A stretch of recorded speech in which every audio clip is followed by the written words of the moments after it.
I studied business. Do I have a path to permanent residency?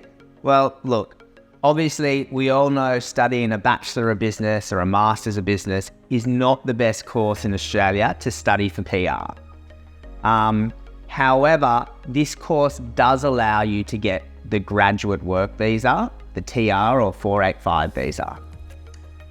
The issue is this course doesn't really skill you in any occupation specifically. So it's a great course which gives you a general overview of skills, but not a specific occupation that's in demand. I often have consultations with applicants who have gone through and done this course, completed the course, and they're kind of like, now what do I do? So look, there are a few different options, which I'm going to run through today. Please note, this information is general in nature, and if you want to discuss your specific circumstances, chat with a registered migration agent. Okay? So, look, the first option is potentially through general skilled migration. Okay, so if you studied the Bachelor of Business, for example, you might be able to pass a skill assessment as potentially a management consultant or potentially an organizations and methods analyst. However, in order to pass these skills assessments, you would need to have 1 year of post-qualification work experience, which you can gain on the graduate visa.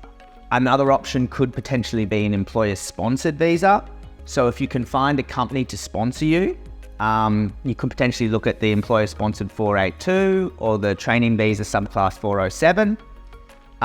Please note, you would need to have at least 2 years of work experience for the 482 and 1 year of work experience for the 407. However, it is definitely possible and it allows you to go with a lot more different occupations. Finally, and I know you don't want to hear this, but you could potentially study a course or a short course that gives you much better PR prospects. So some courses you can actually study for as little as 1 year, pass a skill assessment and in a really in-demand job and not need any post-qualification work experience. So say, for example, you can do a graduate diploma of teaching.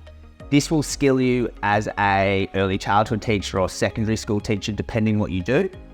You can then apply for a skill assessment with ITSL with no work experience and go through the general skilled migration pathway that way.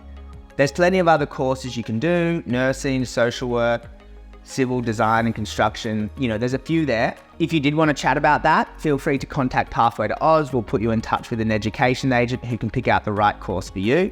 If you do want to discuss your migration options, feel free to, get in a consultation with myself or one of the other registered migration agents, and we can look at your options. Thank you.